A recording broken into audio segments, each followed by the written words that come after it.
Olá, boa noite a todas as pessoas do projeto Rosa da Palavra. Vamos iniciar o nosso 12º encontro dessa temporada, que se dedica a ler O Grande Sertão Veredas e que nomeamos como A Travessia do Liso do Sussuarão. O Rosa da Palavra é uma atividade extensionista desenvolvida e executada por 3 universidades: a UERN, a Universidade Estadual do Rio Grande do Norte, no campus central, que é o campus de Mossoró, representado pela minha pessoa, porque a pessoa do...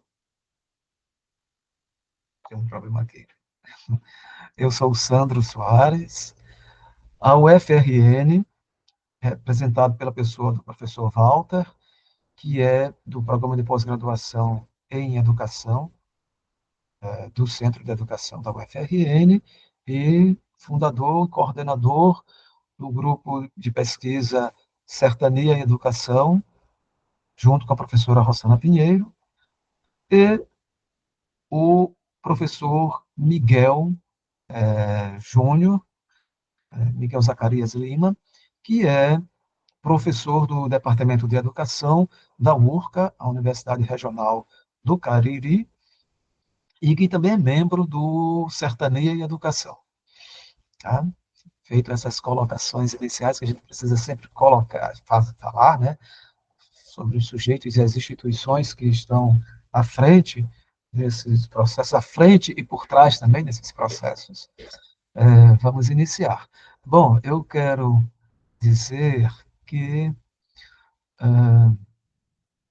no encontro passado, que ocorreu há 15 dias atrás, nós tínhamos acertado que a Grinaura seria a pessoa que elaboraria a memória do encontro.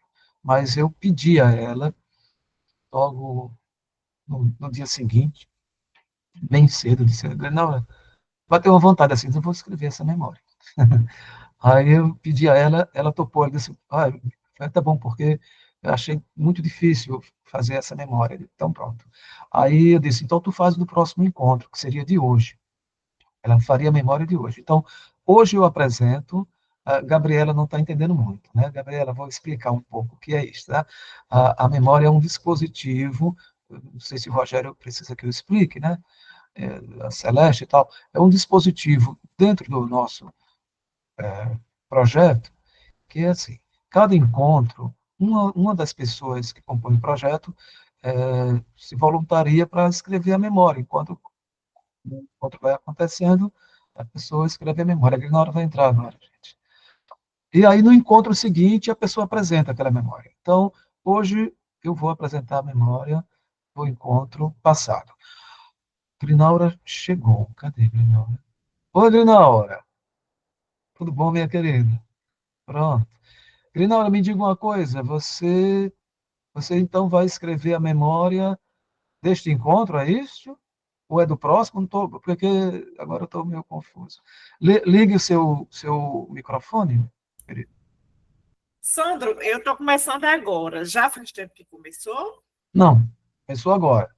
Está É? começando. Eu liguei a gravação agora. Ah, então tá certo. Então eu faço, viu? Pronto, feito. Tá bom. É perfeito. Minha memória hoje fica sob a Tá. responsabilidade, a memória a ser escrita fica sob a responsabilidade da Laura, e aí tem a memória dos próximos encontros, o 11 de novembro e o 18 de novembro. Lembrando a vocês, lembrando não, comunicando a vocês, porque eu e o Paulo, a gente conversou e a gente acertou que a melhor data para o Paulo fazer a apresentação dos mapas, né, que são vários mapas que ele traçou um conjunto de 8 mapas, e ele vai apresentando esses mapas ao longo das nossas leituras, tá certo? Então, o primeiro mapa corresponde ao momento em que nós estamos lendo agora, tá certo? Desde do falecimento da Bigri, a mãe do Riobaldo, até o instante em que a gente encerra de hoje para o próximo encontro, né, essa trajetória de Riobaldo. Então, Paulo vai apresentar no dia 18 de novembro, bom, essa trajetória. cartaz já está sendo providenciado, os cartazes estão sendo providenciados. Ó. Tá, o Gondinho vai entrar. Pronto, gente. Pronto. Vamos lá. Então, fica assim, eu vou ler a memória do encontro passado. Total, boa noite. Vamos lá. Mossoró, Fortaleza, outubro de 2024. Maximé Jagunçada. Desculpa, Maximé Jagunçada Boa. No último dia 21, realizamos nossa travessia número 11, lendo um trecho curto do Grande Sertão Veredas, no projeto Rosa da Palavra. A travessia do Liso de Sussoró. Trecho em que Reobaldo estabelece uma ruptura com seu padrinho Celorico Mendes e se precipita numa jornada errática que há de lançá-lo diretamente no ponto fulcral do romance, sua entrada na vida jagunça. Uma sequência de casualidades decisivas para a forja do nosso herói. Riobaldo interpela o narratório sobre a força do acaso na dinâmica arquitetural do nosso existir. Aspas. E se não fosse, cada acaso não tivesse sido, qual é então que teria sido o meu destino seguinte? Desde quando pensei em propor a travessia deste romance, lendo por blocos temáticos o livro, imaginei em atribuir um título a cada bloco de leitura, realçando algum elemento significativo presente no trecho narrado. Assim, denominei de A Fuga Edípica de Reobaldo, a Moira Grega, esse nosso encontro. Quis, com este título, trazer aos holofotes um aspecto que julgo pouco abordado no Grande Sertão Veredas. As vinculações inventivas que o Guimarães Rosa estabelece, algumas vezes sutilmente, sua obra com outras narrativas clássicas, cujo conteúdo e forma estão muito impregnados no inconsciente coletivo, quer seja na maneira como enxergamos o mundo, quer seja como narramos o mundo. Assim, na perspectiva que apresento neste trecho lido, nesse trecho lido, ressoam ecos da peça teatral Édipo Rei de Sófocles, dramaturgo trágico da Grécia clássica. Se não vejamos estes ecos, em ambas obras literárias, temos o cenário da cidade de Corinto, a cidade-estado grega do rei Políbio e o município mineiro fundado em 1906, a partir da localidade do Curralinho. Em ambas temos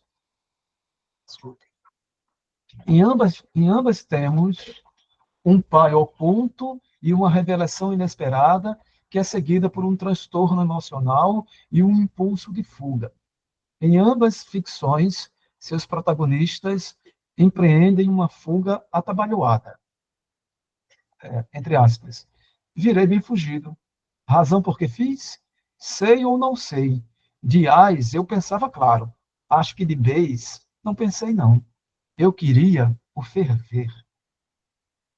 A fuga de seus destinos. Entretanto, em ambos os casos, quanto mais movimentam-se Édipo e Riobaldo no afã, na excitação, na efervescência da fuga, tanto mais produzem as condições necessárias para que seus destinos se cumpram. A moira que cabe a cada um de nós. E qual destino seria esse, o de Édipo? Tornar-se rei do seu reino. O preço? A execução do vaticínio oracular, assassinar seu pai oculto e desposar inconscientemente sua mãe. A moira de Riobaldo é tornar-se igualmente rei, o rei que sucederá seu pai oculto nas terras das quais ele se apossará como fazendeiro. Essa é a trama que, no final, redunda na consecução desse destino. O elemento trágico riobaldiano está localizado não no ponto final, mas no meio da trama. Reencontrar o Reinaldo, amar de Adorim, tornar-se pactário, vingar a morte de Joca Ramiro, perder definitivamente de Adorim e findar de vez o jaguncismo. Aliás, destino vaticinado pelo próprio Reobaldo, quando, do desespero da primeira travessia do liso do Sussuarão, ele jacta em delírio: saio daqui com vida, deserteio de jaguncismo, vou e me caso com a Tarsília. Eu jurei de proposto de meus todos sofrimentos. Assim fez. Alguns paralelos entre ambos heróis trágicos. Édipo foi educado pelo seu pai adotivo para tornar-se rei, guerreiro e sábio. Políbio exerceu com esmero o papel recusado por Laio, educando Édipo nas artes de estadista sábio. Riobaldo foi educado pelo Celorico Mendes a ser um senhor de terras, e este presenteia o jovem Riobaldo com armas, munições e adjacentes, para que ele se tornasse um guerreiro. Riobaldo foi preparado para ser jagunço, um homem de guerra, mas também foi educado a ser um homem das letras, dos cálculos e dos mapas. Foi iniciado também pelo mestre Lucas do Curralim. Mas do que foge Riobaldo? Transtornado ao saber que seu padrinho Celorico Mendes era de fato seu pai, ele empreende uma fuga da fazenda São Gregório. Nunca mais chegou a encontrar-se com Celorico Mendes, de quem herdou, tempos depois, grande parte de seu patrimônio.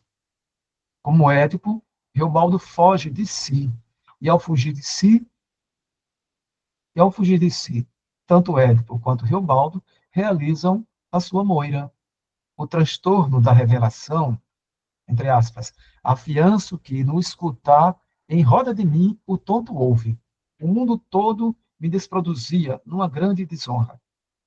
Esse transtorno impele a uma fuga marcada pelo impulso, fuga dos seus destinos.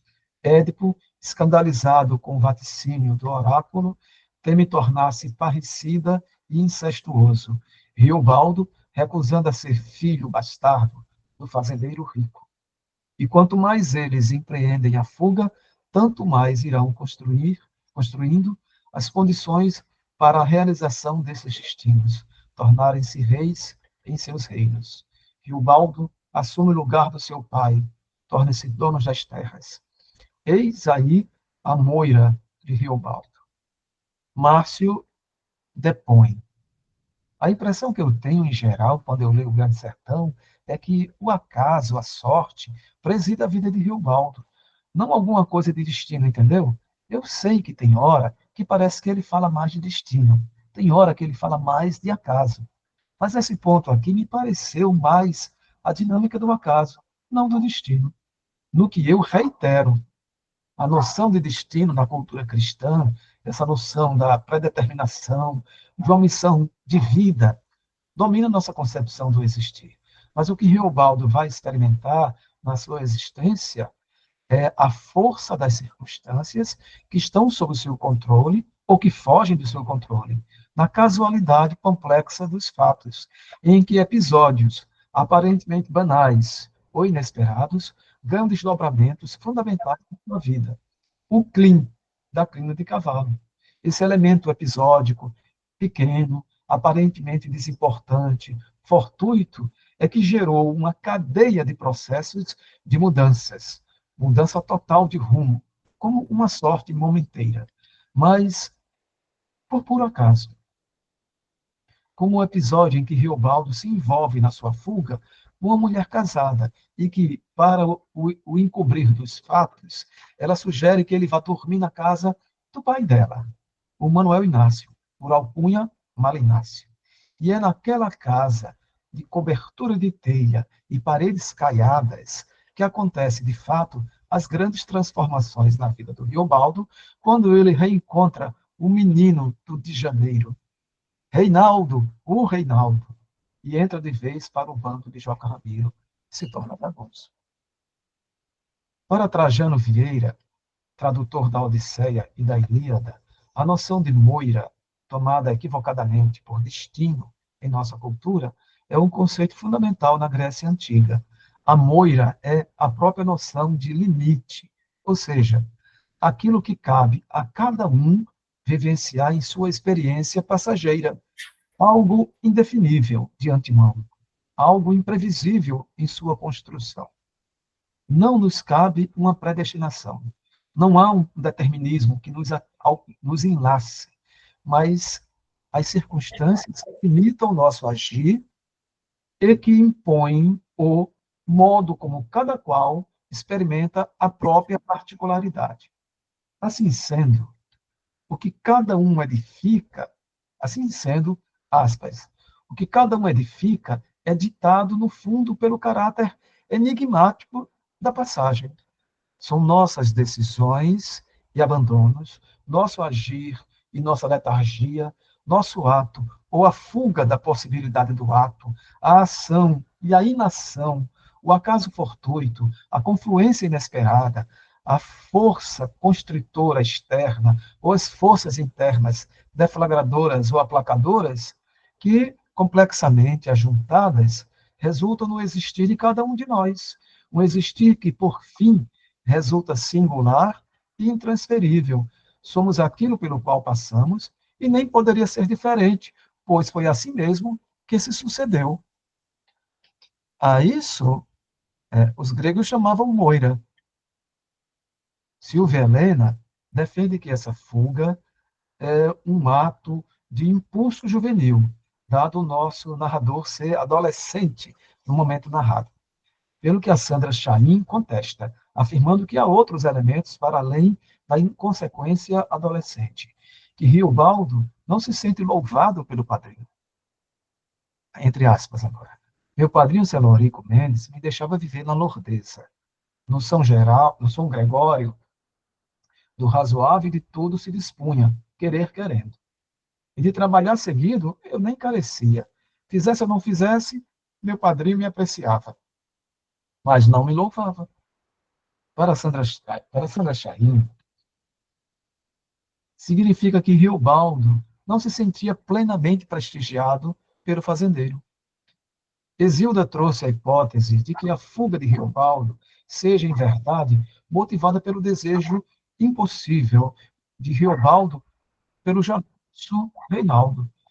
Mas eu pondero que, nesta altura do narrado, esta questão ainda não era predominante nos sentimentos de Riobaldo, pois eles ainda não haviam se reencontrado na vida adulta, fato que ocorrerá em breve na narrativa. Paulo Salles observa que a leitura do trecho permitiu a ele localizar, hipoteticamente, pelo menos, a época histórica em que se passa o romance. Acho que tem alguém com o som ligado, né? Era bom deixar em mute, né?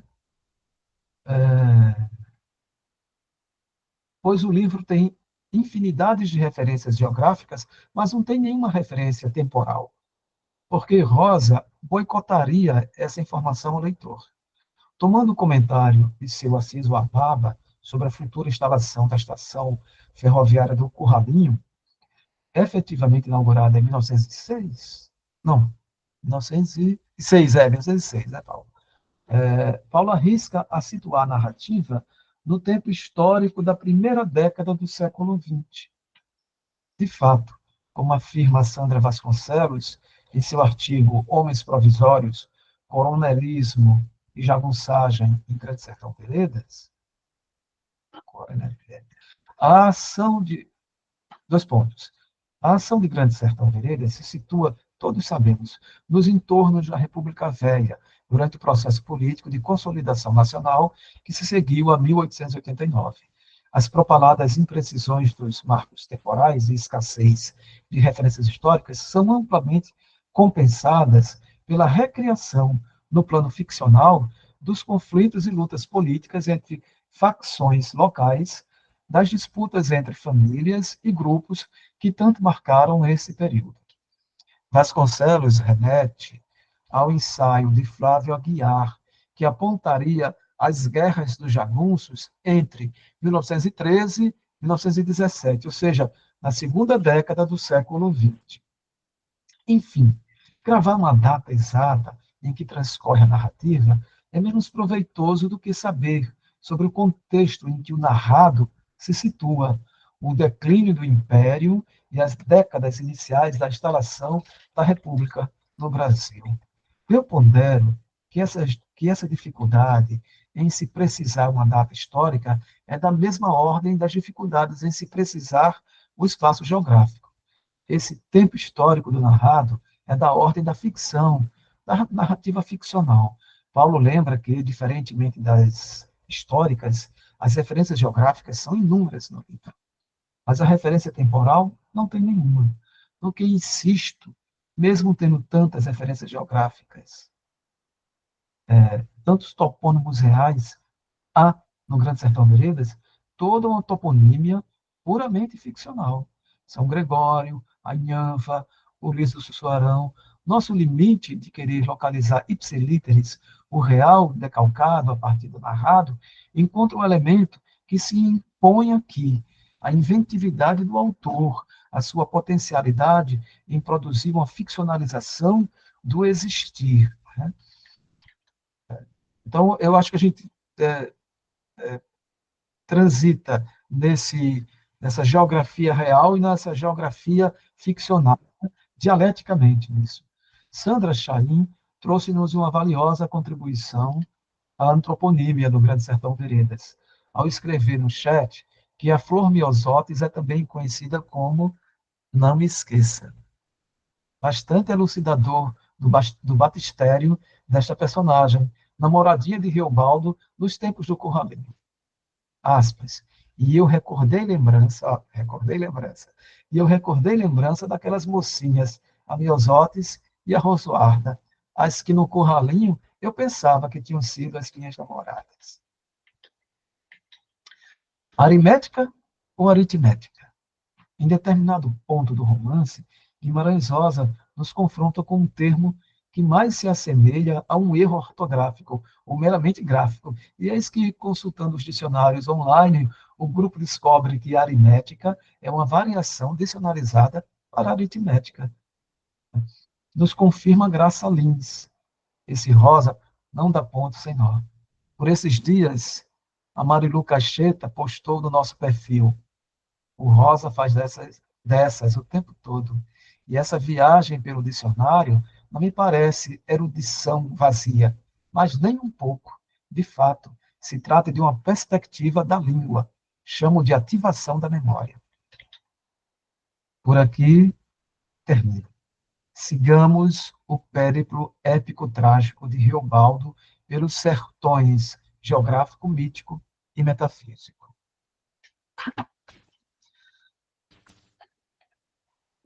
Obrigado, Grinalda, por ter cedido, viu?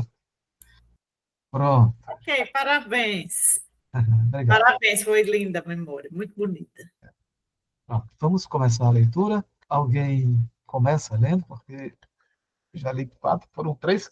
Olha, eu fiz em 3,5 páginas, viu, gente? Nem 3 páginas. parece. Parece que foi de longa, né? Mas 3,5 páginas. Vamos Mas lá? é isso mesmo. Vamos lá? Então, quem começa a ler, gente? Eu vou começar. Ô, Paulo, obrigado. Os dois camaradas, entanto percebi, eram capangas, mas sujeitos de seu trato, sem altos e baixos, nem as maiores asperezas. Me deram toda consideração. Viajamos juntos 4 dias, quase 30 léguas. Bom tempo beirando o riachão e enxergando à mão esquerda os vultos da Serra do Cabral. Meus companheiros quase que não me informavam de nada ou nada. Tinham outras ordens. Mas, mesmo antes da gente entrar em terras do Palhão, fui vendo coisas calculosas. Dei meio para duvidar. Patrulhas de cavaleiros em armas, troco de conversa de vigiação, e uma tropa de burros cargueiros. No meio dos tocadores vinham 3 soldados, mas no meio dos tocadores vinham 3 soldados. Mais perto, em maiores me vi. Chegar lá, declamava surpresa. A Nhanva enxameava de gente homem, pra lá de feira em praça. E era vistosa a fazenda, assobradada, com grandes currais e um terreirão. Vi logo o dono. Ele era imediatamente estúrdio, vestido de brim azul e calçando botas amareladas. Era nervoso, magro, um pouco mais para baixo do que o tamanho mediano, e com braços que pareciam demais de compridos, de tanto que podiam gesticular. Fui indo, ele veio vindo, o grande revólver na cintura. Um lenço no pescoço dele esvoaçava. E aquele cabelo bom, despenteado alto, topete arrepiadinho. Apressei o passo e ele esbarrou, com as mãos nas cadeiras. Me olhou frenteante, deu risada. De certo, nem estava sabendo quem eu era. E gritou, caçoando: me vem com um andar de sapo, me vem. O destempo de estar sendo debochado se irou em mim. Esbarrei também, me fiz mouco, mas ele veio para mim, então saudou, com um modo sensato de simpatia. Adiado, eu disse: sou o moço professor. A alegria dele, me ouvindo, foi estupefacta. Me ferrou do braço, com porção de falas e agrados. Subiu a escada comigo, me levou para um quarto. Lá dentro, ligeiro, parecia até que querendo me esconder de todos. Uma doidice de quê? Mas, esse quem era? Quem era o homem? Zé Bebelo. Afixe de fato. Tudo nele, para mim, tirava mais para fora uma real novidade. Disse ao senhor, eu estava pensando que ia dar escola para os filhos de um fazendeiro. Engano. O comum com Zé Bebelo virava diferente adiante. Aprazava engano. Estudante sendo ele mesmo. Me avisou. Quis antever os cadernos, livros, pegar com as mãos. Assim, ler e escrever, e as 4 contas, ele já soubesse. Consumia jornais. Remexeu tarabus, e tudo foi arrumando na mesa grande do quarto. Senhor Jesus Cristo que assoviava o cantarolado. Mas, e aí comigo falou sério, naquilo se tinha de sungar segredo. Eu visse. Vamos constar é que estou assentando os planos. Você fica sendo meu secretário. Nesse mesmo ido dia, a gente começou. Aquele homem me exercitou, tonto. Eu me fino fiz. Ânsia assim, e ânfa, e poder de entender demais, nunca achei quem outro. O que ele queria era botar na cabeça de uma vez o que os livros dão e não. Ele era a inteligência. Vorava. Corrido, passava de lição em lição e perguntava, reperguntava, para ter até raiva de eu saber e não ele, despeitos de ainda carecer de aprender, contra fim. Queimava por noite 2, 3 velas. Ele mesmo falava: relógio não vou olhar. Aí estudo, até que estico um cochilão. O cochilão me vem, então esparo o livro e me deito, que me durmo. Pela sua vontade dele, simples.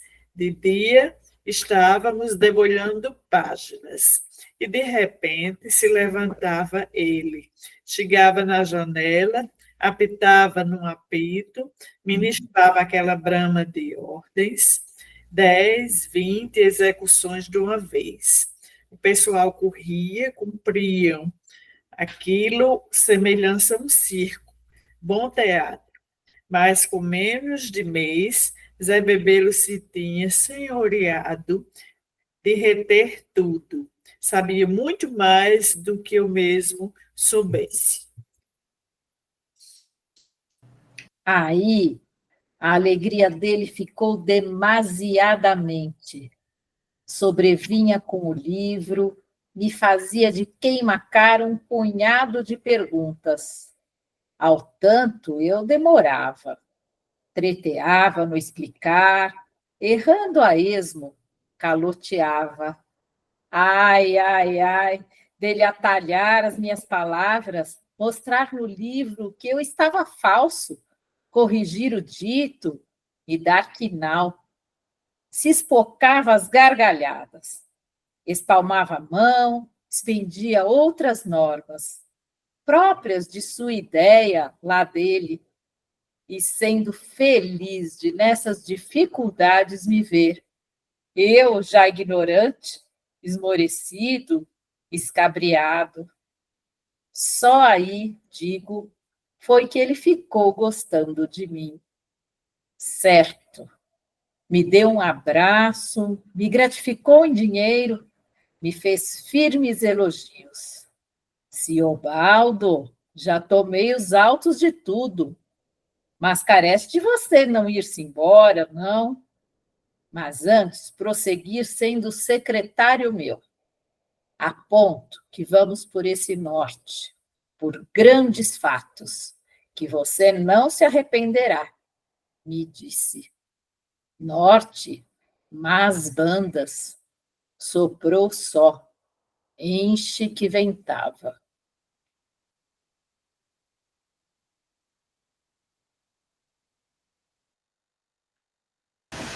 Porque ele tinha me estatutados todos os projetos. Como estava reunindo e pervalendo aquela gente para sair pelo estado acima em comando de grande guerra. O fim de tudo que seria romper em peito de bando e bando, acabar com eles, liquidar com os jagunços até o último, relimpar o mundo da jagunçada braba.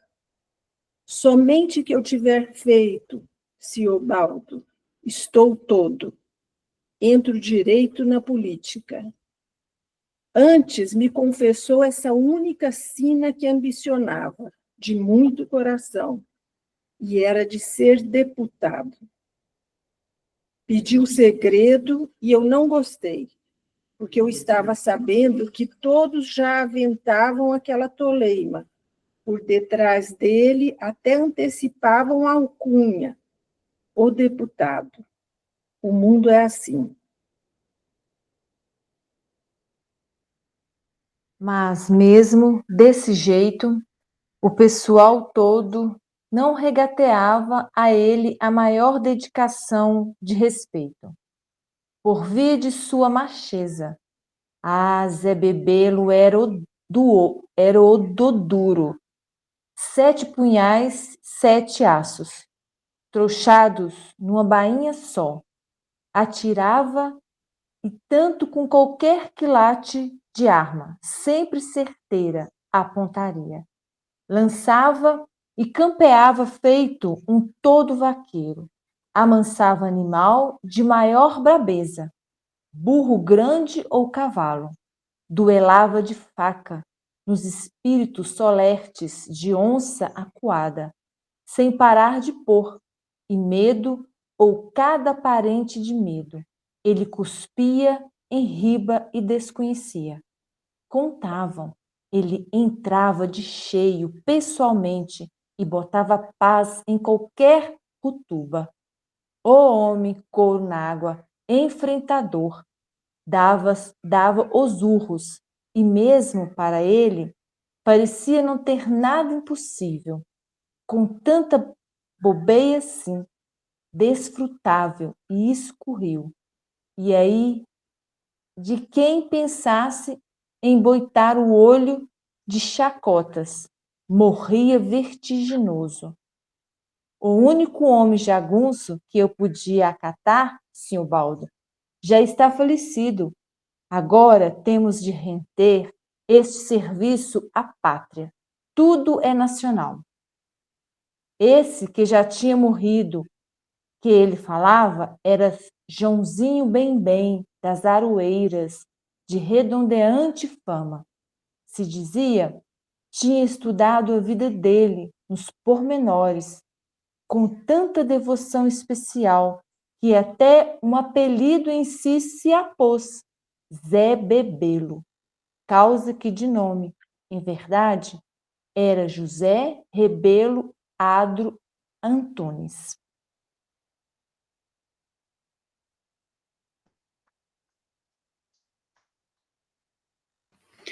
Seja de se anuir, que sempre haja vergonheira de jagunços, a sobrecorja, deixa que, daqui a uns meses, nesse nosso norte, não se vai ver mais um qualquer chefe encomendar para as eleições as turmas de sacripantes, desentrando da justiça só para tudo destruírem do civilizado e legal.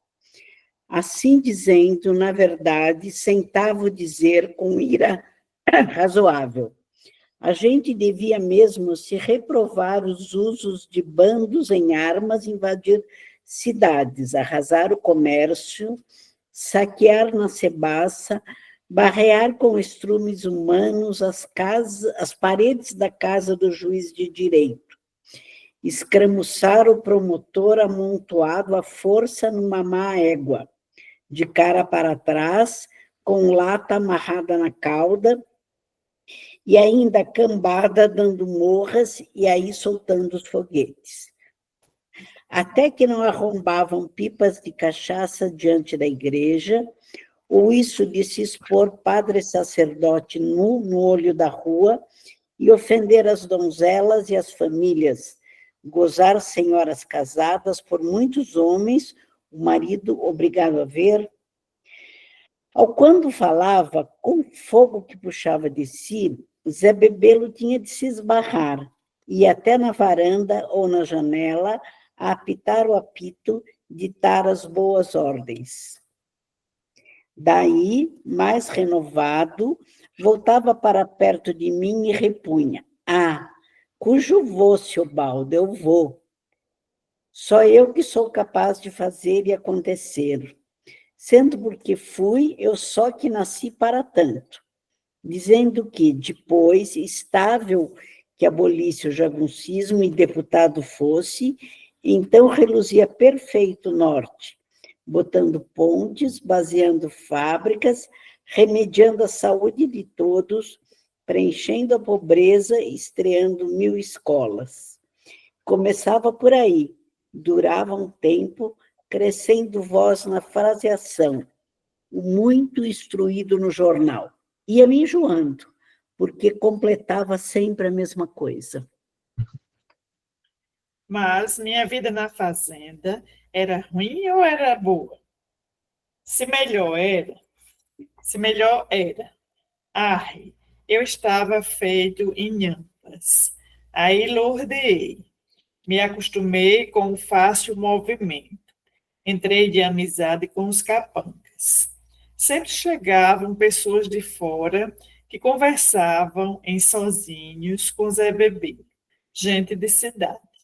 E de um, eu soube que era delegado em missão.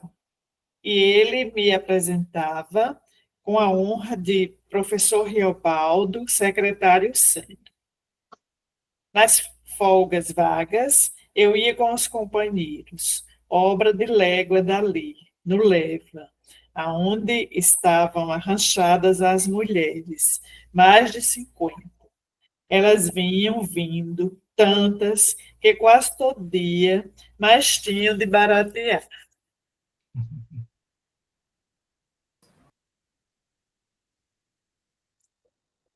Não faltava esse bom divertir. Zé Bebelo aprovava. Onde é que já se viu o homem valer se não tem à mão o estado das raparigas? Onde é? Mesmo cachaça ele fornecia, com regra. Melhor, senão eles por si providenciam.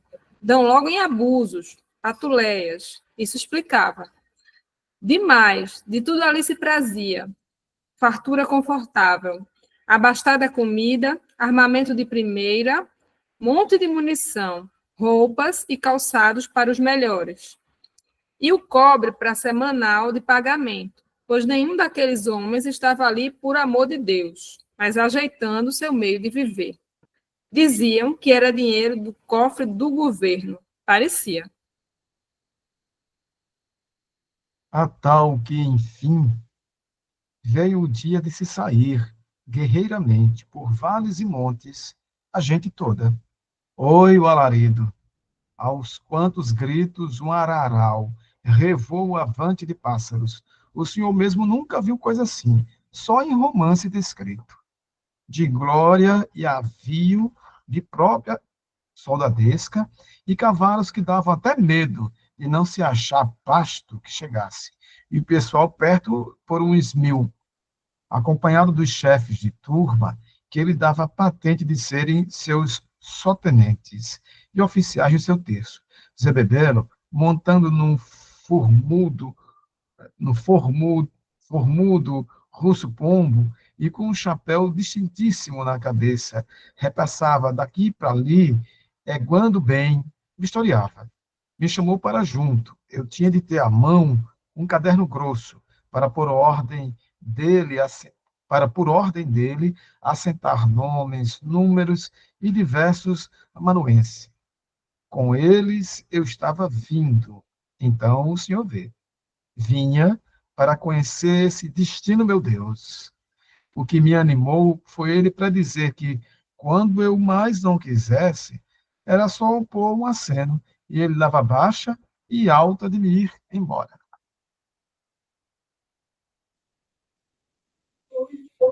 Digo o que fui, digo o que gostei. A passeata forte, pronta comida, bons repousos, companheiragem. O teor da gente se distraía bem. Eu avistava as novas estradas, diversidade de terras. Se amanhecia num lugar, se ia à noite noutro. Tudo o que podia ser ranço ou discórdia consigo restava para trás. Era o enfim. Era, mais há de dará é para diante. Quando se formar combate. Uns proseavam. Zé Bebelo querendo. Sabia o que queria. Homem de muitas raposice. Já no sair da Nhanva, tinha composto seu povo em avulsos, cada grupo, cada rumo. Um pelo São Laberto, da mão direita, outro pegou o Riacho Fundo e o córrego do Sanhar, outro se separou da gente no Só Aqui, indo o Ribeirão da Barra. Outro tomou sempre a mão esquerda, encostando ombro no São Francisco. Mas nós, que vínhamos mais Bebelo, mesmo em capitania, rompemos, no meio, seguindo o traço do córrego Felicidade. Passamos perto de Vila Inconfidência.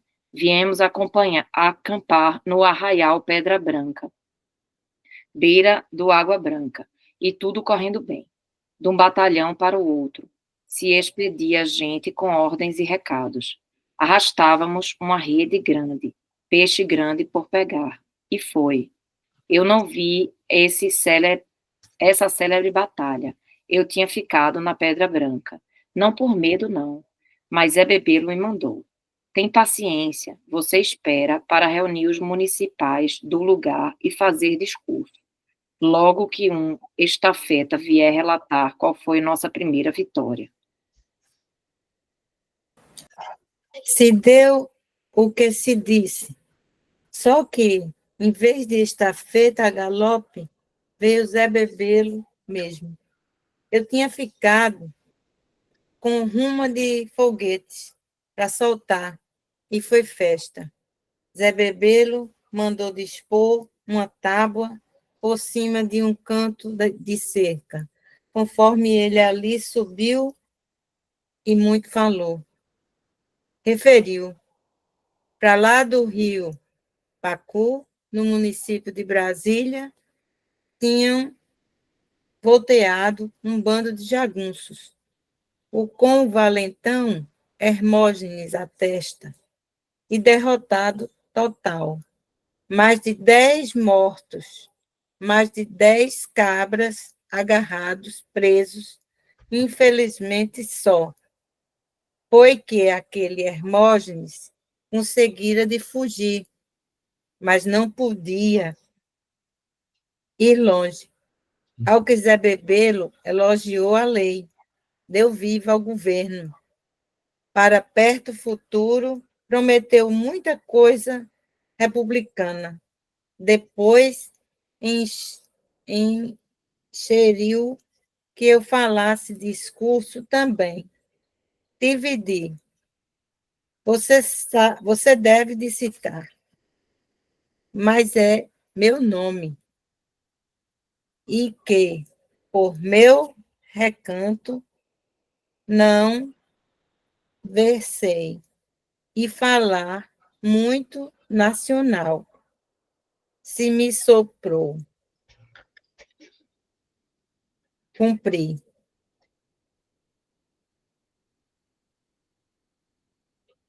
Alguém pega aí, gente?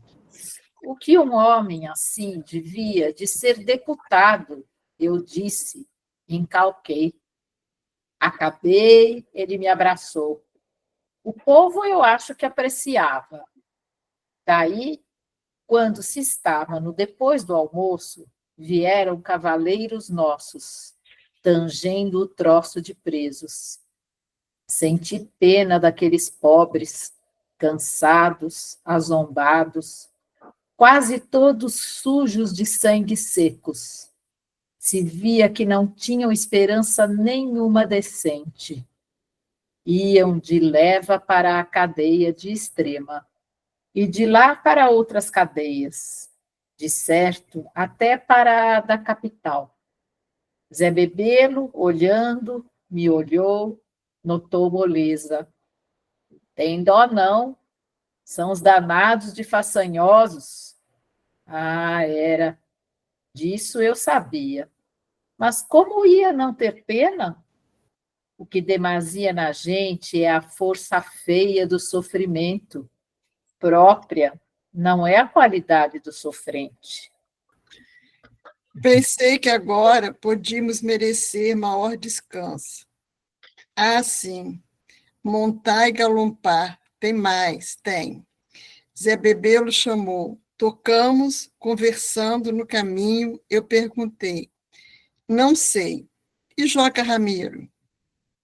Zé Bebelo tiscou de ombro, parece que não queria falar naquele.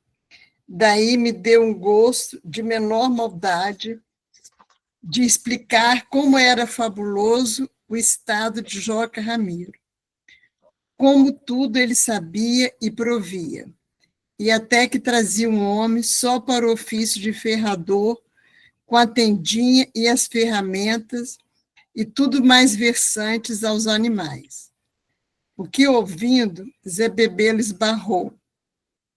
Ah, é uma ideia que vale, ora veja. Isso a gente tem de conceber também. É um bom exemplo para se aproveitar. Ele atinou.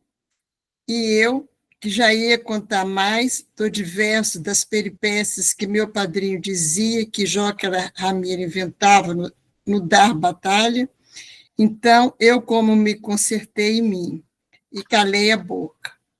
Mire, veja o senhor, tudo que na vida se estofa, razão de pressentimentos, porque eu estava achando que se contasse, perfazia ato de traição. Traição, mas por quê? Dei um tunco. A gente não sabe, a gente sabe. Calei a boca toda, desencurtamos os cavalos. No entre o condado e a lontra, desculpa. No entre o condado e a lontra se foi a fogo. Aí vi, aprendi. A metade dos nossos que se apeavam no avanço, entremeados, disfarçantes, suas armas em arte, escamoteados pelas árvores, e de repente ligeiros se jazendo para o rastejo, com as cabeças farejavam toda a vida. Aqueles sabiam brigar desde de nascença? Só avistei isso um instante, sendo que, seguindo Zé Bebelo, reviramos volta para o Gameleiras, onde houve o pior. O que era? Era o bando do Ricardão, que quase próximo que cercamos. Para coar, só faltando cães. E demos inferno, se travou. Tiro estronda muito, no meio do cerrado. Se diz que é estampido, que é rimbombo. Tive noção de que morreram bastantes. Vencemos. Não decide meu animal. Nem prestei, nem estive. No fim, como o galope se desabriu. Os homens perseguindo uns que com o mesmo Ricardão se escapavam. Mas não se aproveitou. O Ricardão já tinha tido fuga. Então, os nossos de Geriza, com os 8 prisioneiros feitos, queriam se concluir. De jeito nenhum. Epa, não consigo. Covardias de perversidade. Zé Bebelo se danou. Apreciei a excelência dele no sistema de não se matar. Assim, eu quis que o ar de paz logo revertesse. O alimpado, o povo gritando menos. Aquele dia tinha sido forte coisa. De longe e sossego, eu careci demais. Se teve pouco, arranjado o preciso, só se tomou prazo breve, porque recombinaram por diante de projetos e desarrancamos para a terra fofa, quase na demarca com o grão-mogol. Mas lá não cheguei. Em certo ponto do caminho, eu resolvi melhor minha vida. Fugi. De repente eu vi que não podia mais, me governou um desgosto. Não sei se era porque eu reprovava aquilo, de se ir com tanta maioria e largueza, matando e prendendo gente, na constante brutalidade. Debelei que descuidassem de mim, restei escondido, retardado. Vi-me, isso que, pelo ajustado, eu não carecia de fazer assim. Podia chegar perto de Zé Bebelo, desdizer. Desanimei, declaro de retornar para o curralim. Não podia, mas na hora mesmo em que eu a decisão tomei, logo me deu um faro de Zé Bebelo, em trosgas a conversação. Nem eu não estava para ter confiança nenhuma em ninguém. A bem me fugi, e mais não pensei exato. Só isso. O senhor sabe, se desprocede, a ação escorregada e aflita, mas sem substância narrável. Pronto, aí a gente termina aqui, para aqui, certo? Nossa leitura hoje, a gente continua num outro momento, quer dizer, no próximo encontro, evidentemente. Então, nesse trecho, nós vamos ter uma fuga na fuga, né? Uma fuga na fuga, quer dizer, ele já estava em fuga, ele vai para o curralinho, ele toma conselho com o seu mestre, que é o mestre Lucas, que entrega a ele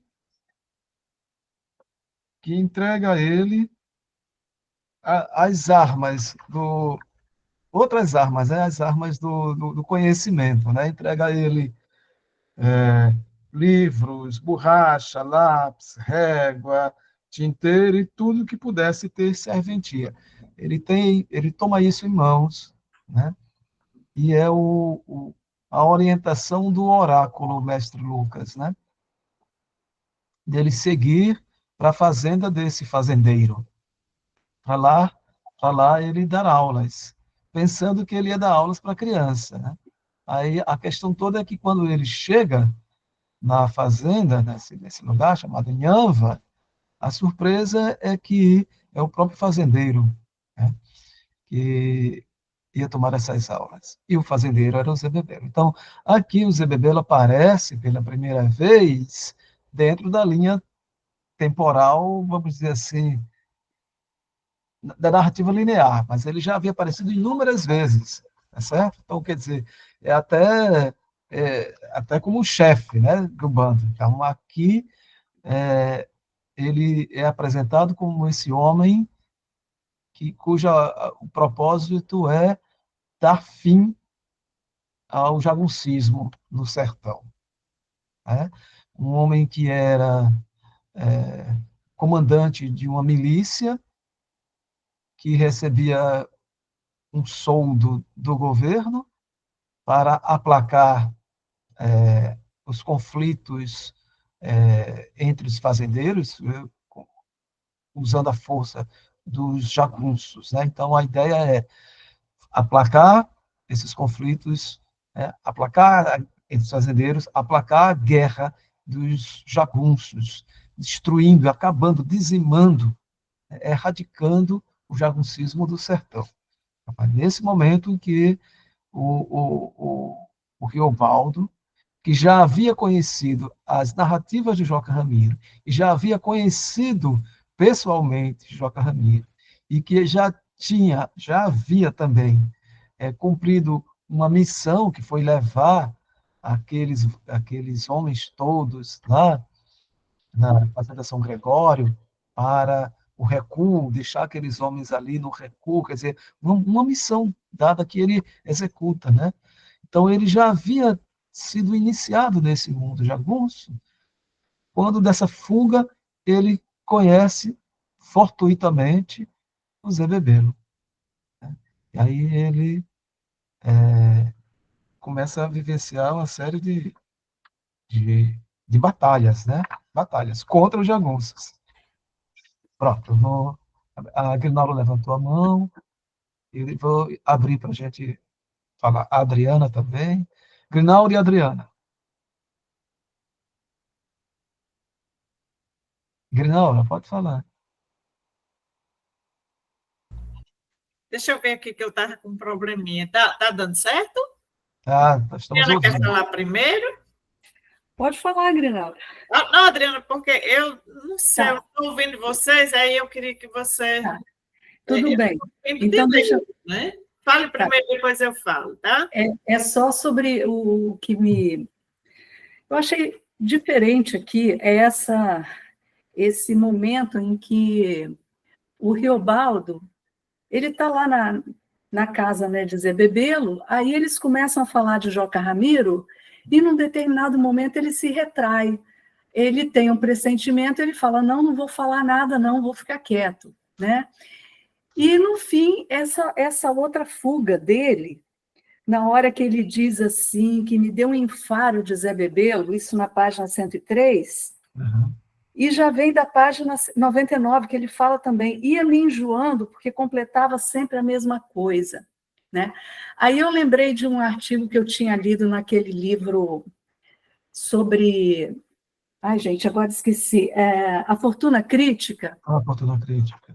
Um artigo do Manuel Cavalcante Proença, onde ele fala do tipo cavalheiresco de Riobaldo, né? De Riobaldo como um herói. Sim. Então, aí, nesses dois trechos, eu vi a lealdade, né? A lealdade, essa desconfiança, o que fez com que ele desconfiasse e parasse de falar qualquer outro tipo de coisa era uma lealdade a seu padrinho, né, o pai dele, uma história que ele ouviu num outro contexto. Ele falou, não vou trazer para cá. E depois, esse enfado, né, esse enjoo que ele tem de ver a forma como o Zé Bebelo dava fim àquela situação, né? De trazer muita gente para lá e de repente, resolver com brutalidade. Ele fala na constante brutalidade.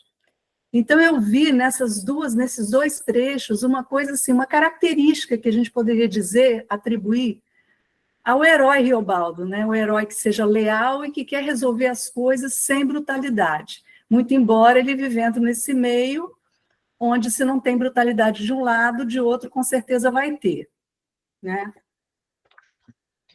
Isso, o ensaio do Manuel Cavalcante Proença chama-se Dom Riobaldo do Urucuia, Cavaleiro dos Campos Gerais. Né? Isso. É bem interessante, porque para quem quer olhar assim, nessa perspectiva de um romance de cavalaria, esse texto é importante demais, né? Então, que é esse olhar que é interessante, né? Perceber o Grande Sertão Veredas como um romance de cavalaria, que é o que ele é. Ele é um épico, mas é também um romance de cavalaria, com todos os elementos do romance de cavalaria. E um deles é essa lealdade, né? A lealdade. A vingança também, né? Então, tem uma série de elementos da cavalaria, muitos elementos da cavalaria, inclusive a donzela guerreira. A presença da donzela guerreira. Grinaura, aí tem Paulo, a lista cresceu rapidamente, viu?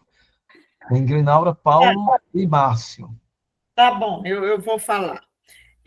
Eu ia pedir para vocês me ajudarem aqui a ver aonde foi que eu vi. Eu acho que foi numa novela ou foi num filme aqui do Sertão, por aqui. Não sei se foi um que teve, que eu fui ver em Parelho, Bacurau. Sandra assistiu Bacurau, né? Bacurau. Essa cena aqui, eu já vi isso aqui, não sei aonde. A gente devia mesmo de reprovar os usos do bando em armas, invadir cidades, arrasar o comércio, saquear na cepaça, barrear com estrumes humanos as paredes da casa do juiz de direito, escramuçar o promotor amontado à força numa má égua, de cara para trás, e assim por diante. É uma cena que eu já vi, eu tenho certeza, em mais de um lugar por aí, que já foi inspirado certamente aqui, né? Eu não estou lembrada. Sandro, lembra de Bacurau, se tinha isso? Bacurau tem vários momentos de violência, né? Eu já vi isso, eu não sei, por isso que eu estou pedindo ajuda a vocês aí de memória. E o outro aí é essa história de Daquinal, né? Eu não tenho esse dicionário que vocês têm. A Adriana acho que tem um dicionário bem específico, né? Minha mãe falava muito nessa palavra, quinal. E, para mim, se remete, na narrativa dela, se remetia a ser esperto. Eu acho que era isso. Dar quinal, passar para trás. Eu não sei se é isso. Se vocês puderem ver aí no dicionário. A Adriana vai já consultar. Eu estou aqui, para mim está mais difícil de eu pegar o meu. Eu já estou com ele aqui. Pronto, perfeito. Quinal é corrigir, mostrar erro. Pronto. E é justamente nesse trecho, né? Ele coloca aqui, ai, ai, ai, dele atalhar as minhas palavras, mostrar no livro que eu estava falso, corrigir o dito, me dar quinal. Ou seja, me corrigir, mostrar que eu estava errado. Ou seja, termina aqui sendo uma expressão que reitera o que ele já está falando, né?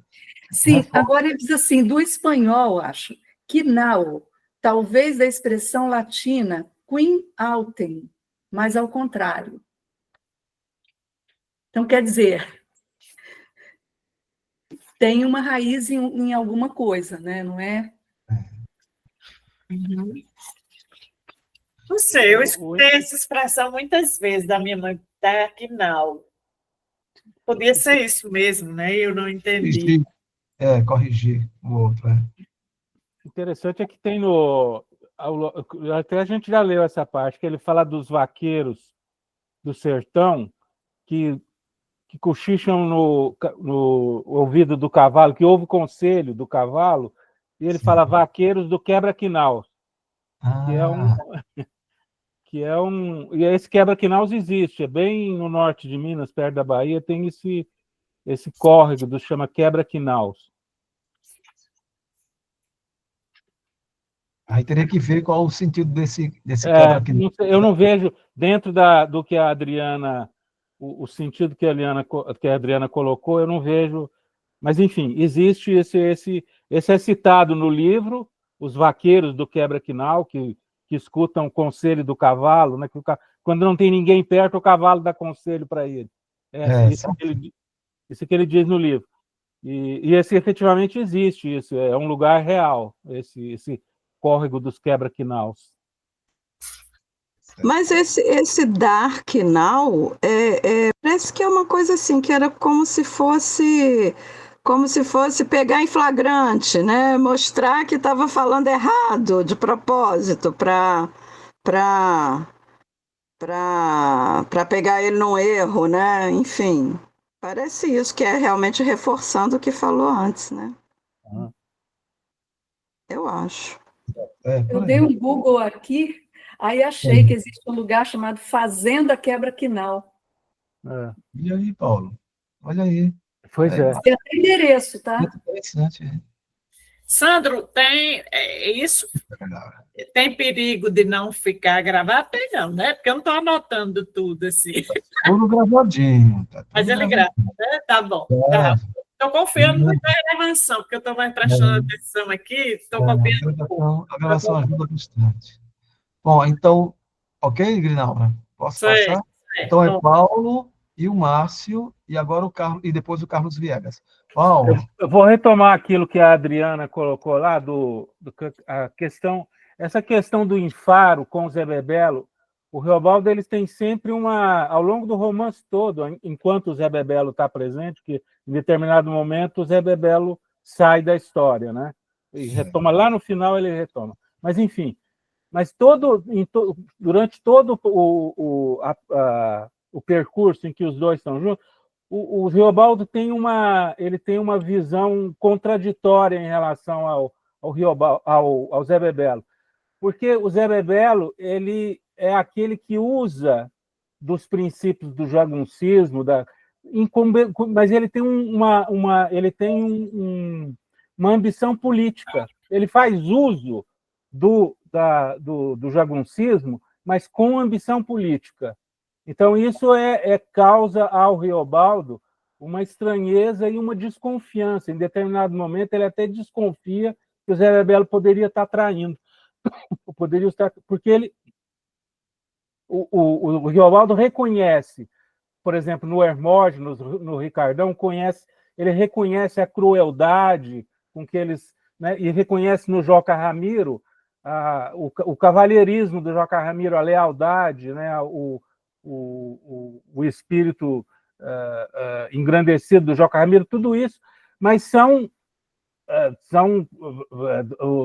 os versos da mesma moeda, um mal e um bom, mas dentro... Agora, no Zé Bebelo, ele desconfia por causa eu reputo, por causa que por isso, que o Zé Bebelo usava o jagunçismo, mas ele tinha uma ambição política, ele queria ser deputado, ele tinha rabo preso com o governo, com o Estado, né?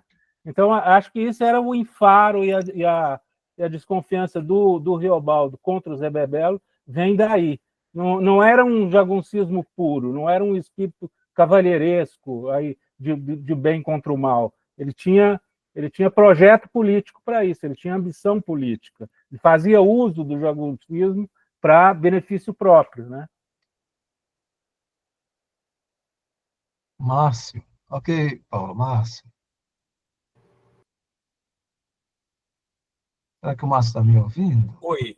Então, tá ouvindo, né? Pronto. Dentro dessa coisa que o Paulo falou, desenvolver alguns outros aspectos, é interessante as duas fazendas, né, que a gente viu, né? A primeira, São Gregório, que me parece que há ali uma apologia ao jaguncismo, né? Como se fosse a toca do jaguncismo.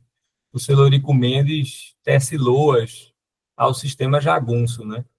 E nessa outra fazenda, que é a Nhanva, a gente tem uma certa apologia da modernidade, né? Apesar de ser um negócio meio misturado com práticas arcaicas, né? Com justiça cordial, por exemplo.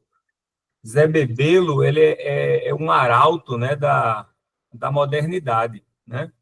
E o interessante é que Guimarães Rosa, nessa parte do livro, ele entranhou um certo contexto histórico verídico, né? Uma coisa que aconteceu realmente no Brasil, nessa primeira república da gente, que é a república oligárquica, em que o Estado ele não tinha o monopólio da violência legítima, né? O monopólio da força, porque o poder privado era muito, muito potente, né? Tinha soldados, tinha os jagunços, né?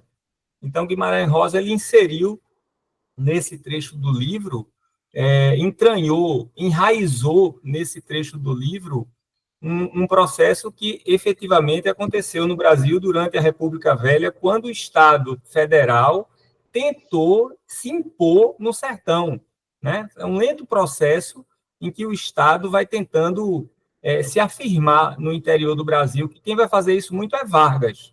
Com Vargas, você tem um processo de centralização do poder muito intenso, né? Então, você tem esse elemento aí da luta de um Estado central contra um poder local, né? Zé Bebelo, a soldo do governo central, tem 1.000 soldados com Zé Bebelo na fazenda, né? O poder central está bancando esse Estado com Zé Bebelo para acabar com o jagunçismo, ou seja, acabar com o poder privado, acabar com a violência no sertão. Então, isso eu queria destacar. Uma outra coisa que eu queria destacar é esse nome da fazenda de Zé Bebelo, que eu acho bem interessante, porque é Nhanvá, né? Nhanvá. Aí eu estava olhando num dicionário de Nhengatu, que é a língua geral indígena, e Nhan significa falar. Nhan significa falar.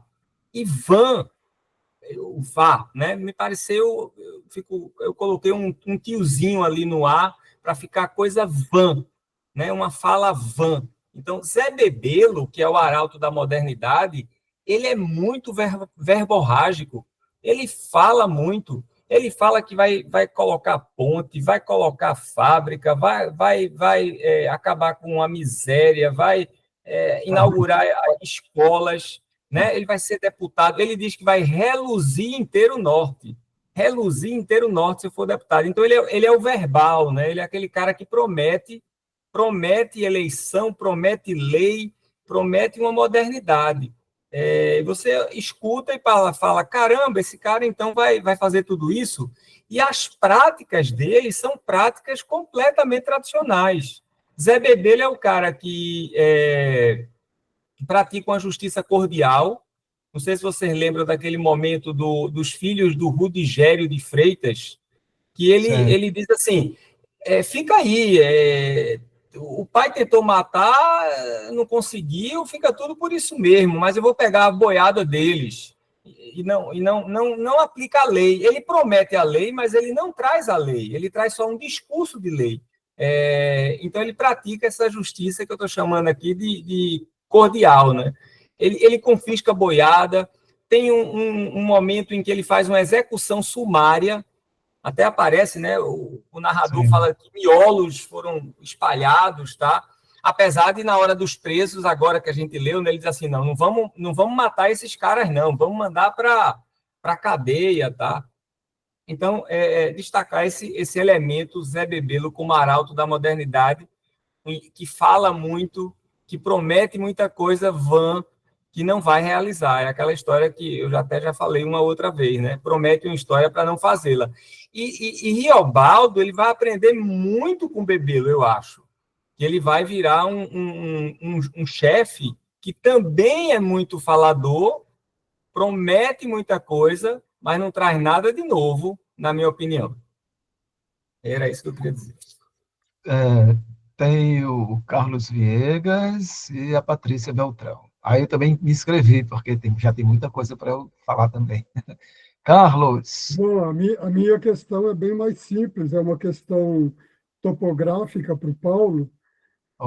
Eu queria perguntar para ele se esse município de Brasília, que aparece aí, é Brasília de Minas, se já existia, portanto, esse nome Brasília. E lembrar também, queria a confirmação do Paulo, que tem uma localidade perto de Três Marias que chama Inhã. É isso? Essa Inhã eu não conheço. Eu já estive até lá em Três Marias, mas não topei com essa localidade. Acho até interessante. Vou procurar, vou pesquisar. Sim, tem uma placa na estrada, Inhã. Tá bom. Mas na BR-040? Isso, exato. Brasília BH. Isso. Tá. Eu vou ver. Eu não conhecia. Bom ter levantado aí. Agora, Brasília, Brasília de Minas, antes chamava Brasília, depois quando foi construída a Brasília Capital Federal, então a Brasília passou a se chamar Brasília de Minas, para diferenciar. Mas é muito antigo, a Brasília de Minas é do século XIX, do início do século XIX. Então, na verdade, o Brasília Capital Federal é que tomou esse nome aí. Mas é exatamente isso. Ok, obrigado. Nada. Patrícia. Oi, nesse trecho aí, logo na primeira coisa que a gente leu, aí tem uma parte que diz assim, Riobaldo diz, dei e-mail para duvidar. Aí eu fiquei pensando nessa coisa de Riobaldo, né, e do que Guimarães Rosa quer da gente, né, do que ele fala o metafísico é o mais importante, a matéria vertente, a pessoa, o sertão, que é o sertão é dentro da gente, que vai procurando veredas. E aí eu fiquei olhando aqui nesse pedaço, esse Riobaldo que se apresenta no livro inteiro, né? Que duvida, que tem medo, que foge, somos nós, né? É o medo que a gente tem, é a fuga que a gente foge. É uma apresentação de um personagem que vai aos poucos mostrando essa coisa que eu acho que é nossa, né? É nós. Aí tem algumas coisas, assim, um contraponto com Zé Bebelo, né? Medo, ou cada parente de medo, ele cuspia em riba, desconhecia. Não, Reobaldo é o medo, né? O ir, assim, meio vacilante, que eu acho que tem a ver com esse convite para olhar para dentro, eu acho. Inclusive, no final, ele vai se enjoando, não sei o quê, e no final, quando ele vai embora, tem essa coisa assim, vim-me, eu vim a mim, então ele vai embora porque ele não estava se achando. Ele está todo para dentro, assim, quer dizer, não sei se eu estou viajando, enxergando demais, mas para mim ele faz essa viagem interna, assim, o caminho inteiro, e olha para fora e procura olhar para dentro. Deixa eu ver se tem mais alguma coisa. Tem uma parte que diz assim, Zé Bebelo sabia o que queria, era homem de muita raposice. Aí eu me lembrei que ele diz depois, em outro lugar que eu não sei onde foi, que Zé Bebelo é uma raposa que demorou, né? Então ele era de muita raposice, mas é uma raposa que demorou e não deu certo. Bom, além disso, só mais uma coisa, eu achei muito interessante a sensibilidade dele, de Riobaldo, com os presos, né? Tem dó não, diz Zé Bebelo. São os danados dos façanhosos. Eu sabia. Mas como ia não ter pena? O que demasia na gente é a força feia do sofrimento. Própria. Não é a qualidade do sofrente. Essa é uma das frases mais bonitas que eu achei aqui nesse trecho que a gente leu. É isso. Deixa eu ver aqui. Só uma coisa aqui, Sandro. O Zé Bebelo, a figura, o ícone dele, era o Joãozinho Bem, que aparece no Hora e Veja Augusto Matraga, né? Só que lá no Matraga ele era um bandido mesmo, né? Ele estava lá invadiu a vila lá, ia matar enfim, tem a história lá. Era um sujeito mau, não tinha, mas ele é o mesmo nome aqui que ele usa, que ele fala que o único homem que ele rendia, né, o Zé Bebelo fala que a quem ele rendia memória era o Joãozinho Bem, que aparece lá no Matraga. E inclusive que o nome dado a si mesmo, né, esse apelido, Zé Bebelo, já deriva do seu Joãozinho Bem, que, por sinal, o Joãozinho Bem já é um nome assim bastante peculiar, né? Porque ele é um homem de muitas mortes nas costas, de alto temor por todas as redondezas onde ele passa no sertão, mas o nome dele é um nome que é um diminutivo afetivo, né? Joãozinho. E é bem, por conta exatamente dessa onomatopeia, né? bem bem do tiro, bang bang, né? Bang bang. Então é interessante a construção desse nome. E o Zé Bebelo já herda, né? Ele dá-se esse nome, né? Zé Bebelo, o Bebelo, para fazer essa correspondência sonora ao bem bem do seu Joãozinho bem bem. Mas que o nome dele, esse nome é realmente muito interessante, né? José Rebelo Adro Antunes, né? Ele se apresenta como tal. Neste livro aqui, da Ana Maria Machado, da escritora Ana Maria Machado, e da Imortal, né? Que é a tese doutoral dela, tese que ela defendeu no início dos anos 70, e que foi publicada, entretanto, nos anos 2000, que é uma tese muito linda, que chama-se Recado do Nome, leitura de Guimarães Rosa à luz do nome de seus personagens, e que vai destrinchando, não toda a obra rosiana, ela não pega toda a obra rosiana, ela pega alguns nomes, alguns elementos, né? Então, por exemplo, ela se dedica a ver os personagens mais importantes, né, do Grande Sertão Veredas, do Recado do Morro, evidentemente, né? Porque o próprio nome da tese dela remete ao Recado do Morro, né? Recado do Nome. Então, ela vai analisar alguns personagens, né? Mas analisa com uma profundidade tão grande e tão bela. Aqui ela vai falar muito sobre a construção desse nome, né? José Rebelo Adro Antunes. Eu não vou ler para vocês o trecho, porque ele é muito longo. Ela se dedica algumas páginas a falar sobre umas quatro, na página 78, 74, 77, 78, viu, Adriana? É que ela vai pegar aqui, Acabei de achar. acabou de achar, né? Esse caráter paradigmático do nome, né? É bem interessante. Aí ela vai falando sobre as transformações do nome, e ele vai dizendo assim, ela vai falar: voltemos ao nome de Zé Bebelo. O triplo paradigma é uma das origens do nome que ele se dá, duplamente significativo por classificar o personagem ao mesmo tempo como autor e como portador do nome. Aí começa a falar várias coisas, né, que ele diz assim: eu nasci na bondosa vila mateira do Carmo da Confusão. Aí até a toponímia entra para ajudar a entender o significado do próprio nome. Entende essa mistura entre a toponímia e a antroponímia, né? Aí diz assim, ela, Ana Maria Machado: Carmo e confusão, em sua origem, religião, na origem do Zé Bebelo, né?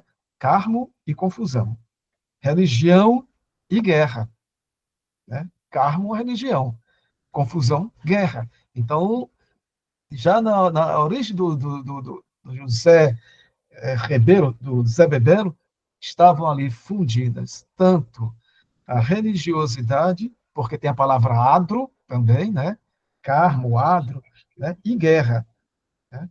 Então, na sua vila natal e em seu nome, a lembrar com o adro a entrada para a igreja, e com o rebelo o caráter duplamente bélico. Rebelo, né? Com o Antunes, a predestinação para uma vida andarilha e nômade. Então, eu quero com isso dizer assim que todas as vezes que o Guimarães vai batizar o seu personagem, há todo um conjunto de simbolismos explícitos ou implícitos nesse processo de batismo das suas personagens, né? Toda personagem. A gente viu isso muito em Tutameia, viu demais em Tutameia, esse processo, né? Maria Euzinha, lá em Tutameia, né? E inúmeros outros personagens ali, o Ladislau, né? E etc., o Joaquim, parará, parará. Aqui não é diferente. Então, eu recomendo esse livro, essa tese da Ana Maria Machado, para quem tem essa curiosidade, essa vontade de se aprofundar mais nas significações ocultas da antroponímia rosiana. E, para reiterar, acho que aquilo que o Márcio, que o Paulo falou, aquilo que o Márcio e o Paulo falaram, né?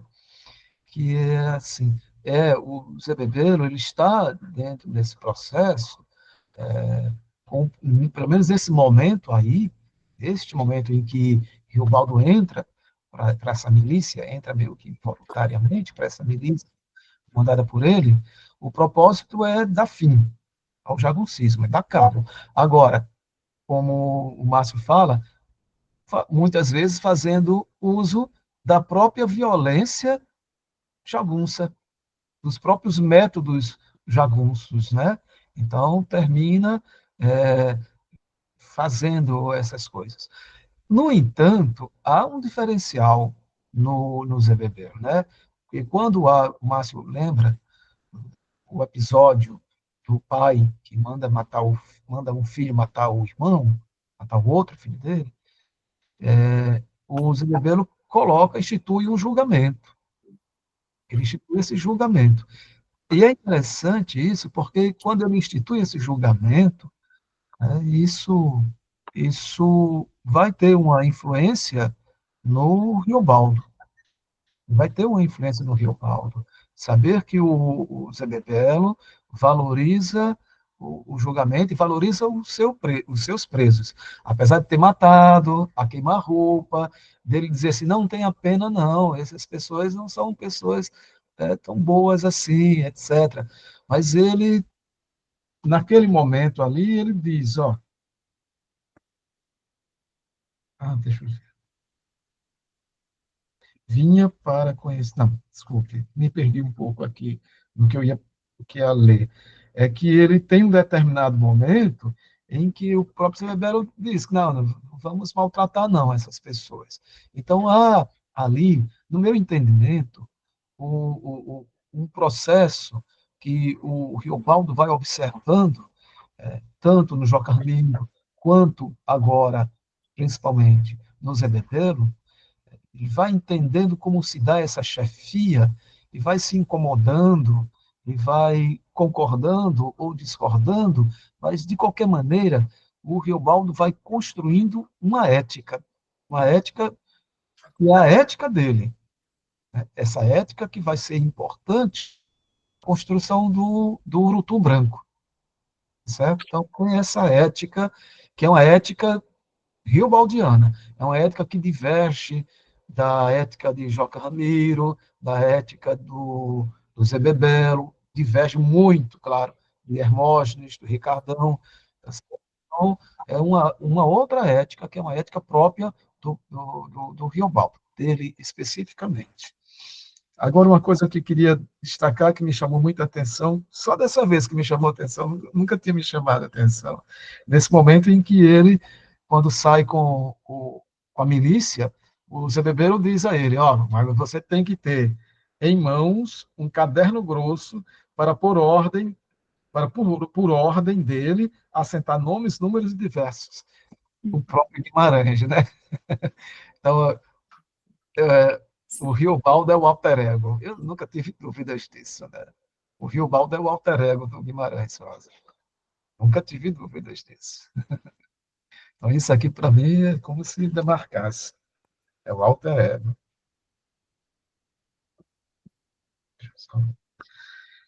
E...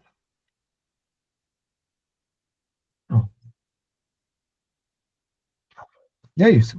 Deixei em aberto aqui para a gente falar. Deixei em aberto. Quem quiser falar aí, fique à vontade.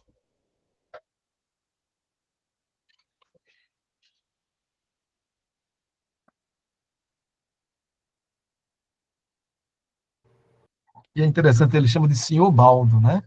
Senhor Baldo. O tempo todo chama ele de Senhor Baldo. Senhor Baldo, Senhor Baldo. Então temos vários... Ô, Sandro. Oi. Na semana passada, a gente começou um grupo de corpo de baile. Sim, falei. Aqui no Recife, na Academia Pernambucana de Letras. Era um grupo que a gente já tinha que funcionava na academia de ginástica da gente. É interessante. O grupo que funcionava na academia de ginástica se transferiu para a Academia Pernambucana de Letras. Aí a gente fez uma discussão primeira sobre corpo de baile. E corpo de baile, eu acho que todo mundo lembra aqui, para quem não lembra também eu vou falar, são 7 novelas, né? São 7 novelas, que é Campo Geral, que é a história do Miguelinho, Uma História de Amor, que é a história do Manuelzão, Lelilina, O Recado do Morro, Dom Alalão, Cara de Bronze e Buriti, né? São 7 histórias. E aí eu preparei uma fala, fiz uma pequena fala nesse encontro e fiquei estudando um bocado para falar, tarará.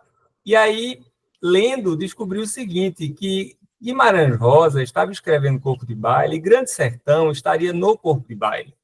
Só que Grande Sertão começou a ficar grande demais. Então, ele tirou o Grande Sertão do Corpo de Baile, que ficou grande demais, ou seja, seria uma novela, né, um texto menor, de 100 páginas, uma coisa assim, e terminou virando esse colosso, que é o Grande Sertão. Isso tudo lançado em 1956. Em 1956, Guimarães lançou o Corpo de Baile, que são as 7 novelas, e no mesmo ano, né? No começo do ano e no final do ano, acho que é novembro, acho que é no final ou no meio, lança o Grande Sertão. E isso ele escreveu entre 53 e 55, em 2 anos aproximadamente. Ele escreveu o quê?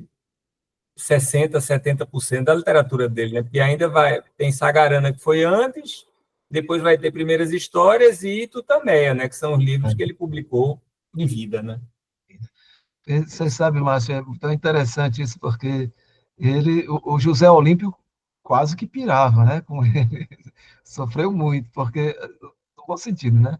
Porque ele ficava cobrando do Guimarães que ele entregasse todo o material para que ele pudesse mandar para a gráfica, né? E ele não entregava, porque justamente estava surgindo essa outra novela que ele percebeu logo de cara que tinha estrutura para romance, né? Tinha fôlego suficiente para ser um romance. E aí ele não entregava também o Corpo de Baile, não saltava nenhum nem outro. E até que o José Olímpio lhe deu tipo um ultimato para que ele fechasse o Corpo de Baile, está aqui, travou aqui não entra mais nada, enquanto você vai fazendo esse seu romance. Foi um período muito louco. Linda e depois Alexia. Então, eu queria só voltar, eu acho que foi a Patrícia que falou, né, essa frase, eu tinha até ela sublinhada aqui no meu livro, que eu acho muito forte, só que o que demasia na gente é a força feia do sofrimento própria, não é a qualidade do sofrente, essa sensibilidade do Riobaldo, né? E me lembrou do caso do Valtei, né? Daquele menino, acho que era o filho do Pedro Pindó, né? Que os pais batiam nele para servir de exemplo, né? E ele fala no finalzinho do causo, né? Ele fala, mas acontece quando está chorando e penando, ele sofre igual que se fosse um menino bonzinho. Então, essa frase da força feia do sofrimento, né, me remeteu a esse comentário dele sobre o Valtei, né, que não importa quem que está sofrendo, né, o que importa é o sofrimento. E outra coisa, essa coisa da lealdade, né, do Riobaldo, que apesar dele ter esses sentimentos contraditórios, né, com o Zé Bebelo, depois, mais para frente, ele também vai desconfiar do Zé Bebelo, né, bem mais para frente, mas na hora que o Zé Bebelo é pego, né, pelos jagunços, ele vai também depois ser fiel também, essa lealdade, ele também vai ter essa lealdade ao Zé Bebelo, né? Que ele que vai encaminhar para o julgamento, né? Eu acho que um monte de gente aqui assistiu ao julgamento do Zé Bebeiro, né? A história, a representação do Gilson, né? Então, o Riobaldo ele tem um papel importante, né? No julgamento e para não matarem também o Zé Bebeiro, né? A hora que ele é pego, né? O Riobaldo. Então, ele tem essa lealdade também. Então, esses sentimentos continuam até o final, né? Até o final da obra, né? Essa duplicidade aí. Me desculpa que eu vou atravessar, Sandro, porque essa história do sofrimento, eu acho que Guimarães ele não se conectou muito com o budismo, mas o budismo começa, qualquer escola budista, dizendo a vida é dukkha, a vida é sofrimento. Ou seja, o que está falando aí, que eu entendo, é que o sofrimento está na vida de todos, seja pessoa boa, seja pessoa ruim, o que interessa é a presença do sofrimento, independente de quem quer que seja a pessoa. E isso é um esteio, uma base de qualquer escola budista. Sim, interessante, viu, Carlos? Tá certo, obrigado, Linda, obrigado, Carlos. Alex? Só um comentário rapidinho, o Guimarães Rosa, eu acho que ele estudava todas as religiões, né? E nós tivemos agora há pouco tempo na biblioteca, lá no IEB, visitamos a biblioteca do Guimarães Rosa, os livros que ele tinha, que tinham ficado com ele quando ele faleceu, o que tinha da biblioteca dele, depois que ele se desfez de um monte de coisa, viajou muito, né? Aquilo que tinha sobrado foi tudo para o IEB. E ele tem livros de todas as religiões, inclusive de budismo. Tem muito de budismo, hinduísmo, tem todas as religiões, tem de satanismo, tem de tudo. Tem de tudo. Ele se aproximou mais do brahmanismo do que do budismo. Ele se refere muito aos Upanishads, né? Que é exatamente os textos sagrados do brahmanismo. Do budismo, ele cita literalmente, que eu conheço muito pouco. Sim, mas tem uma passagem lá, quando ele está falando do doutor lá, que faz a mineração lá em Araçuaí, que ele diz assim, que o doutor acredita na reencarnação, ou que os ciclos de vida, mas que não existe Deus, né? Que Deus não existe. Ele coloca isso, o Riobaldo fica um pouco assustado com essa possibilidade da não existência do Deus, né? Ok. Ô, Márcio, por favor, escreve aí no chat isso que você mostrou, que eu não consegui ler. Não sei, também não consegui ver não, viu, Márcio? Dá para É o ler não. Upanishad. Sim, tá. Uhum. Obrigado. Depois, Márcio, tu faz uma foto, manda no grupo do WhatsApp para a gente ter uma... Pronto. Alexia. Então, hoje aqui nós recordamos outras obras do Guimarães Rosa. O Paulo falou do Joãozinho Bem, e o Márcio falando aí do Corpo de Baile, né? E o melhor que explica isso é o Benedito Nunes. Benedito Nunes, ele diz muito, muito claro desses três primeiras obras, elas falam da mesma coisa, do sertão, da viagem, o tema é viagem e natureza. E nós temos todos esses no Grande Sertão Veredas, no Corpo de Baile e em Sagarana. E o interessante é por isso que a gente se esbarra muito porque eu também, Márcio, formei aqui no interior, aqui onde que eu moro, que é Formiga, um grupo de leitura de Guimarães Rosa. Então, nós estamos no Buriti, estamos terminando o Corpo de Baile. Já lemos Sagarana, agora terminando o Corpo de Baile. Com a intenção de ler o Grande Sertão, né? E é interessante porque eu leio ao mesmo tempo, né?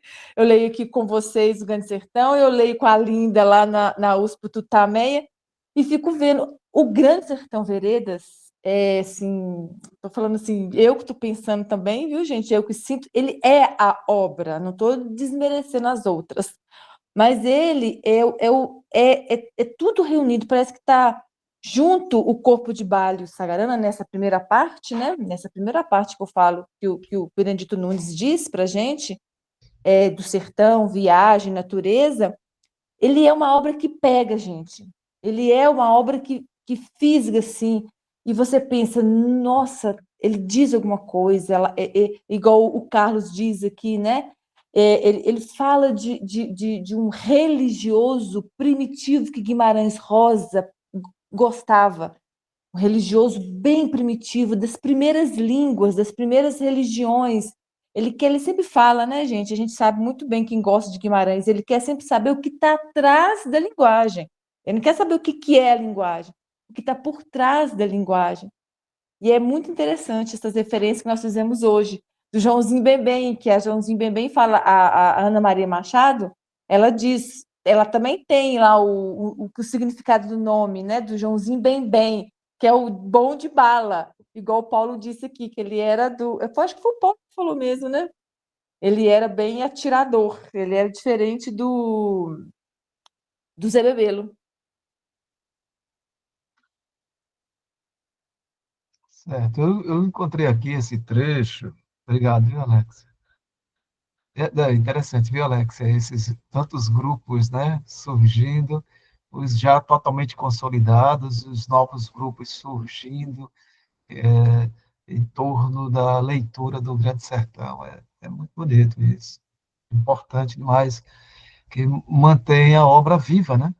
Mantenha a obra viva, põe a obra em constante movimento. O importante é isso, esses grupos todos. Eu encontrei o trecho aqui que reporta a questão da ética de Riobaldo, né? Que na página 102, quando a prisão dos homens, os 8 prisioneiros do grupo de Ricardão, né? Ricardão foge, aqueles 8 são presos, tal. Aí, então, quando os prisioneiros estão passando, aí o Zambelli diz assim, de jeito nenhum, epa, não consinto covardias de perversidade. Ou seja, o Zambelli, ele tem também um princípio ético, né? Embora ele execute um ali e faça uma coisa ou outra, mas há momentos também contraditórios na prática do Zambelli, de não permitir a perversidade, ou seja, a perversidade por si só, né? A maldade perversa, ou seja, fazer a violência por pura perversão.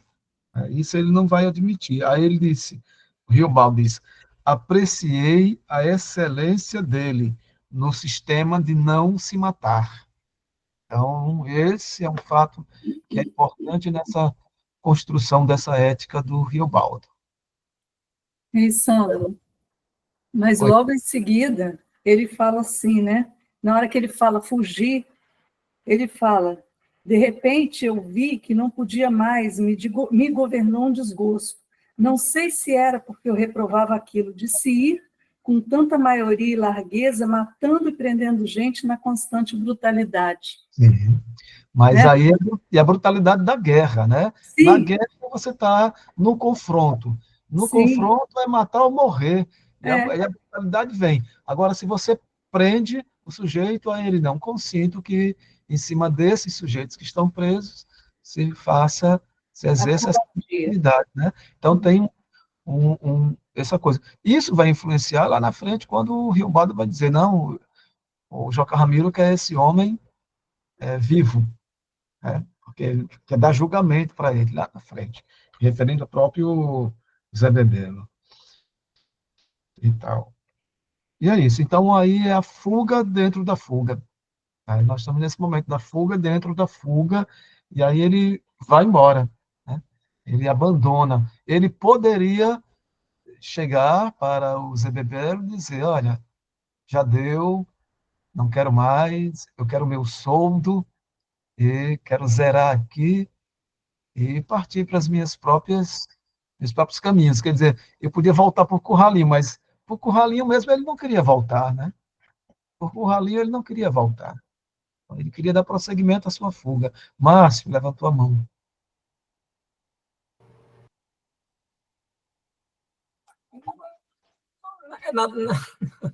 Na verdade, era só para declarar minha paixão pelo corpo de baile.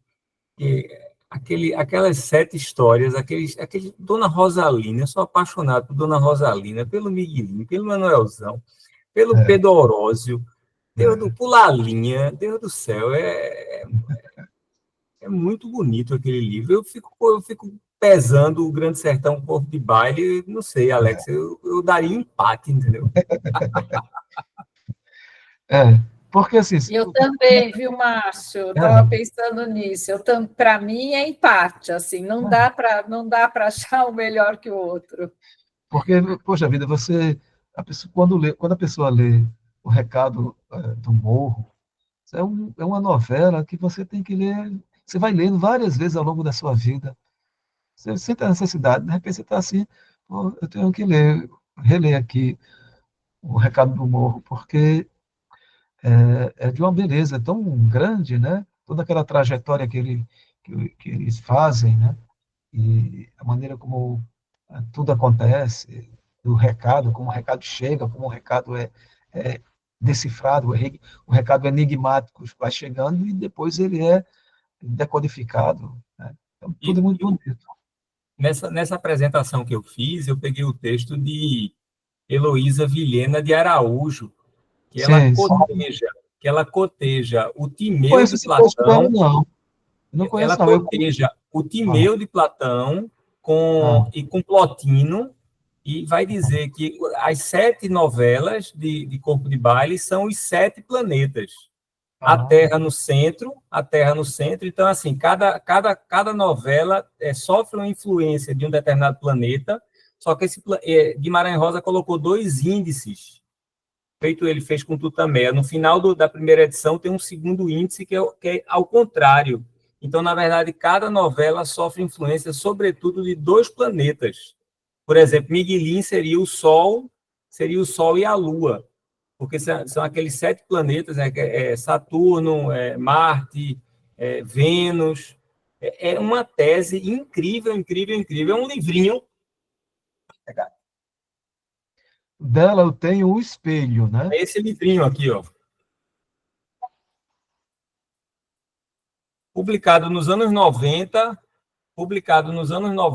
pela EDUSP. É um livro chamado Raiz da Alma. É excelente, excelente, excelente. Dela eu tenho O Espelho, que ela vai analisar capítulo por capítulo os contos do Primeiras Histórias, né? Cada capítulo é um conto, é bem interessante também. Agora, esse da Ana Maria Machado, tem um capítulo que ela se dedica exclusivamente ao Recado do Morro. E ela vai falando, ela vai destrinchando o nome dos fazendeiros, o nome das fazendas, né? E vai pegando toda a mitologia greco-romana. São os planetas, né, Sandro? São os planetas, né? Planetas, ela fala, Ana Maria Machado fala também dos planetas todos, que eu acho que é o Januário e tal, aí vai vendo aí e tal, todos, e vai decifrando o que está por trás dos nomes das personagens, tanto da antroponímia como da toponímia. Ela vai destrinchando isso, e é bem interessante, porque tem esses elementos ocultos, né, dessa novela e tal. Bom, gente, será que não está na hora da nossa foto? São quase 10 horas. Eu já tirei uma, mas vou tirar outra agora. Tem que tirar com os livros. Cadê? Deixa eu sair aqui. Estou com o livro da Ana Maria. Fazer igual a Adriana. Eu vou de Corpo de Baile aqui, vem? E aí? Vamos lá. Oi. Gente, muito obrigado. Hoje eu estou sobremaneira cansado. Muito obrigado por esse momento. A leitura foi maravilhosa. Boa noite, Até gente. Boa Obrigada, noite. digo Ligamos nós. Boa noite, gente. Boa noite. Boa noite. Obrigada. Boa noite, gente. Boa noite. Boa semana.